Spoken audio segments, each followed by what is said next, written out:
बहुत साल पहले की बात है। मतीपुर गांव में एक किसान की दो पत्नियां निवास करती थीं, चमेली और मालती। किसान अपनी छोटी पत्नी चमेली को मालती से अधिक प्यार करता था। मतीपुर गांव से कुछ दूरी पर हरिपुर गांव था। वहां उसी किसान की पिसीमा बुआ रहती थीं। पिसीमा की कोई संतान नहीं थी और उनके पति भी कई साल पहले उन्हें छोड़कर चले गए थे। इसलिए पिसीमा अकेली ही रहती थीं।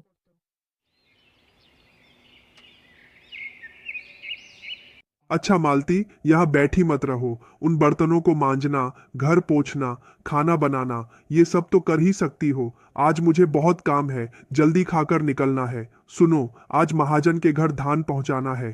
खेत के सारे धान उठाने हैं। मुझे एक बार आना जाना पड़ेगा, इसमें 1 घंटा लगेगा।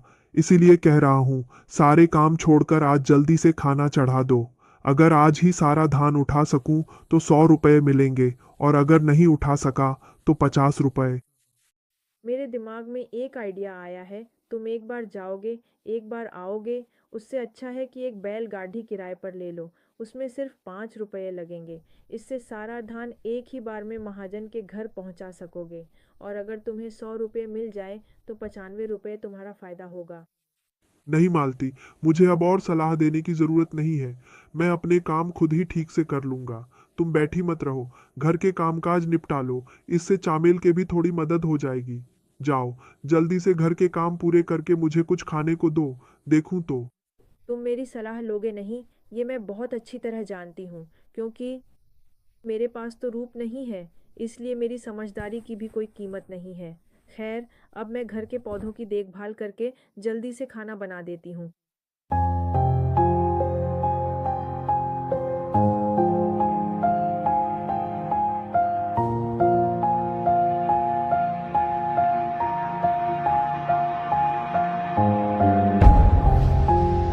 समझी छोटी, आज हमें जल्दी जल्दी खाना बनाना होगा। हमारे कत्तामशाय को आज बहुत काम है। मैं सोच रही हूँ आज रात को थोड़ा सा बैंगन भून दूँ। कत्तामशाय को बैंगन भुर्ता खाना बहुत पसंद है। लो, अब शुरू हो गया। बैठते ही जितनी तरह की चुगली है सब शुरू हो जाती है। दीदी को तो लगता है जैसे वही अकेली खाना बनाना जानती है और कोई नहीं जानता। अब बैंगन भुर्ता की भी कितनी कद्र बढ़ गई है। समझी छोटी, मेरा शरीर ठीक नहीं लग रहा है। तू जरा खाना बना दे, मैं घर के बाकी काम धीरे धीरे निपटा लूंगी। वो कैसे होगा दीदी? तुम तो जानती हो उस खाने की खुशबू से मेरी नाक में कैसी जलन होती है, और उस धुएं से तो मेरा पूरा शरीर, हाथ पैर सब खुजाने लगता है। बेहतर होगा कि खाना तुम ही बना लो। ठीक है, मैं किसी तरह खाना बना ही लेती हूँ। तू कोई चिंता मत कर। मर जाए मर जाए, तुम्हारे जैसी वो काली रंगत तो मेरी है ही नहीं। मेरे पास तो रूप है। उस रसोई के धुएं में मेरा ये रूप खराब हो जाए, ये मैं कभी नहीं चाहती। भले ही मेरे पास अक्ल न हो, लेकिन इसी रूप के घमंड में ही मैं अपने पति की सबसे प्यारी हूँ।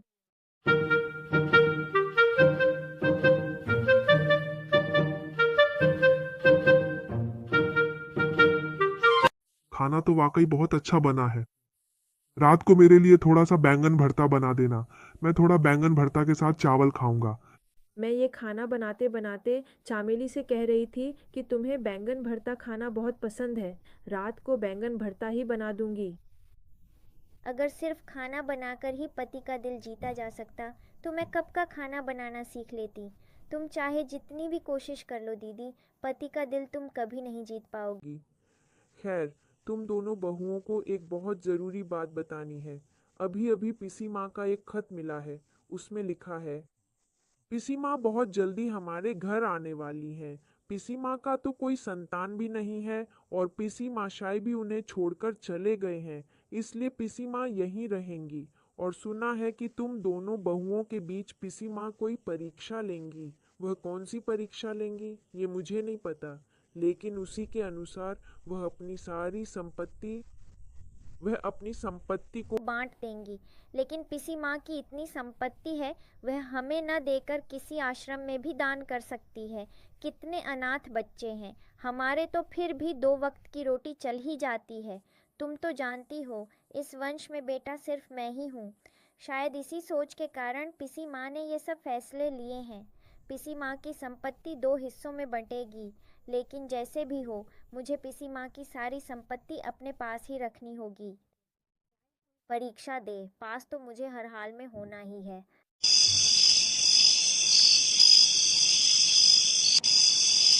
समझी चामेली, तुम्हें तो मैं थोड़ा ज्यादा ही प्यार करता हूँ। सुनो पीसी माँ, चाहे जैसी भी परीक्षा ले, तुम्हें अपनी बुद्धि के बल पर सबसे आगे रहना होगा, ये याद रखना। पीसी माँ, लेकिन कोई आसान और सीधी परीक्षा लेने वाली नहीं है, इसलिए सोच समझकर सावधानी से परीक्षा देना। मैं नहीं जानता आगे क्या होगा।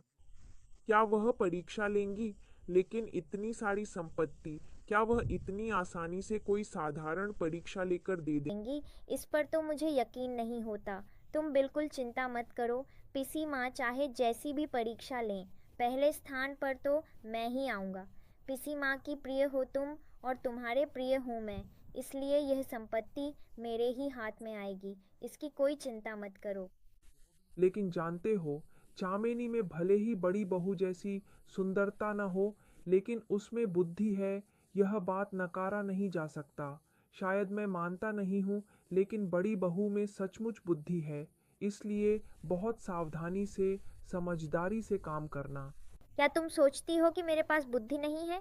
बुद्धि है, तभी तो घर की सारी आज दीदी सारा काम करती है और मैं पैर पर पैर रखकर बैठी रहती हूँ। बस खाना बनाते समय थोड़ा सा मसाला पीस देती हूँ, बाकी तो घर का सारा काम दीदी ही करती है। तो फिर बुद्धि तो मेरी ही ज़्यादा हुई, है ना?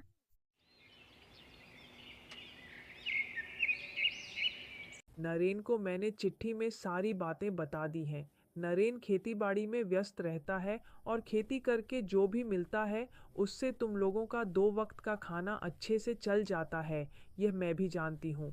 लेकिन मेरे तो बच्चे भी नहीं हैं, इसलिए सोच रही हूँ कि मेरी जितनी भी संपत्ति है वह तुम दोनों बहुओं में से जो सबसे ज़्यादा बुद्धिमती है उसे ही दे जाऊंगी। इसके लिए मैं तुम दोनों बहुओं के बीच एक परीक्षा लूंगी, क्योंकि संपत्ति सिर्फ पा लेना ही काफ़ी नहीं है, उसे बुद्धिमानी से संभाल कर रखना भी एक खास तरह की कला है। कह रही हूँ पिसी माँ, आपको फिर परीक्षा लेने की क्या ज़रूरत है? आप तो अपने भतीजे के नाम पर ही सब कुछ लिख कर दे सकती हैं, उसी में तो सबका भला होता है ना? संपत्ति तो विरासत में मिली हुई संपत्ति है, यह संपत्ति भी। मैंने भी एक समय अपनी बुद्धि से ही इसे हासिल किया था, इसलिए मैं तुम दोनों की भी बुद्धि की परीक्षा लूंगी। लेकिन मैं यह संपत्ति सिर्फ किसी एक को ही दूंगी। परीक्षा ऐसी होगी जिसमें तुम दोनों बहुओं को भाग लेना होगा। तुम दोनों को अलग अलग खाना बनाना होगा। वह खाना मैं 3 बार खाऊंगी, लेकिन अगर वह खाना खाने के 1 घंटे बाद भी मुझे प्यास न लगे तो तुम दोनों हार जाओगी। लेकिन जिसके खाने के तुरंत बाद ही मुझे प्यास लगेगी वही इस संपत्ति का मालिक बनेगा। अच्छा अच्छा, समझ गई पिसी माँ। यानी जिसके खाने के बाद ही आपकी प्यास से छाती फट जाएगी वही इस परीक्षा का विजेता होगा। बिल्कुल सही कहा बड़बो। अब देखना है कि कल तुम्हारी परीक्षा में कौन जीतेगा।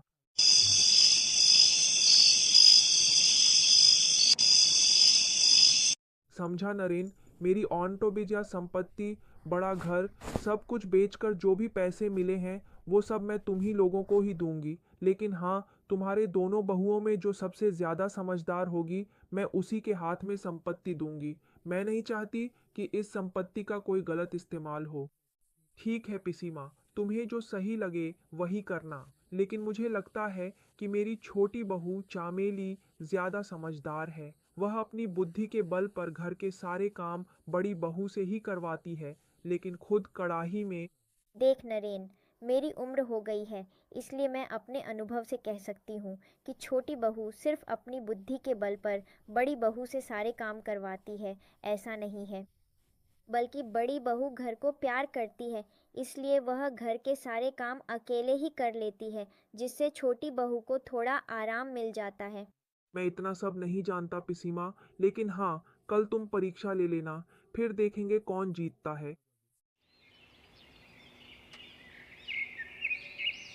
समझी चामेली, तुम मेरे लिए लड्डू बनाकर लाई हो। अगर तुम्हारा यह लड्डू खाने के 1 घंटे के भीतर मुझे प्यास लगती है तो इस परीक्षा में तुम ही विजेता होगी। हाँ, लेकिन अगर बड़ी बहू का खाना खाने के बाद भी मुझे 1 घंटे के भीतर प्यास लगती है तो मैं तुम दोनों की फिर से एक और परीक्षा लूँगी, और अगर इस परीक्षा में तुम दोनों में से कोई एक जीत जाता है तो सारी संपत्ति मैं उसी को दे दूँगी। उम्र आखिर इंसान है, उसमें अगर रस के बिना मिठाई यानी लड्डू ये सूखी मिठाई खाएगा तो गले में तो अटकेगी ही, और गले में अटकते ही पानी पिएगा। फिर सारी संपत्ति मेरी। इसके बाद नरेन की पिसी माँ। एक एक करके तीनों ने लड्डू खा लिए। चमेली के 3 लड्डू खाने के बाद 1 घंटा हो गया है, लेकिन मुझे अब तक कोई प्यास नहीं लगी। तो बड़ी बहू, अब मैं तुम्हारा वो अचार खाऊंगी। हाँ हाँ पिसी माँ, आप ज़रूर अचार खा सकती हैं, कोई दिक्कत नहीं है। बड़ी बहू का अचार खाने के बाद पिसी माँ तुरंत ही पानी पीने लगती है। गुजली, देखो मेरा यह हरे रंग का पोटला देख रही हो ना, इसमें मेरी सारी ज्वेलरी और संपत्ति, पैसे वाले सब कुछ है। तो तुम्हारी दोनों बहुओं की परीक्षा मेरी तरफ से पूरी हो गई। इस परीक्षा में बड़ी बहू जीत गई है, क्योंकि बड़ी बहू ने जो अचार बनाया था उसमें ज़रूरत से ज़्यादा मिर्च मिलाई गई थी, जिसे खाकर मैं तुरंत पानी पिए बिना रह नहीं पाई। हाँ हाँ पिसी माँ, यह तो तुमने बिल्कुल सही कहा। जब ज्यादा तीखा लगता है तो हम सबसे पहले पानी ही पीते हैं। सच में इसका मतलब है कि बड़ी बहू की बुद्धि ज्यादा है, यही साबित हो गया। अरे, पता नहीं मेरे दिमाग में क्यों कोई तीखी चीज़ पकाने का ख्याल नहीं आया। सच में मैं पूरी तरह हार गई। इसलिए सब कुछ सोच समझकर मैंने तय किया है कि यह संपत्ति मैं बड़ी बहू को ही दे जाऊंगी, और कल सुबह मैं तीर्थ पर चली जाऊंगी। मेरे पास और क्या बचा है? मैं संसार के मोह माया को छोड़कर तीर्थ पर चली जाऊंगी। यह आप क्या कह रही हैं पिसी माँ? आप मुझे संपत्ति देंगी और खुद ही तीर्थ पर चली जाएंगी? ये कैसे हो सकता है?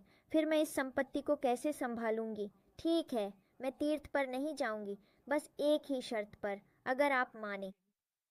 तू अपनी दोनों पत्नियों को बराबर की नज़र से देखेगा, यानी बड़ी बहू को वे सारे अधिकार मिलेंगे जिनसे तूने उसे अब तक वंचित रखा। रखा है। मैंने अपनी गलती समझ ली है पिसी माँ। बड़ी बहू के मुकाबले छोटी बहू को मैंने हमेशा ज्यादा महत्व दिया है।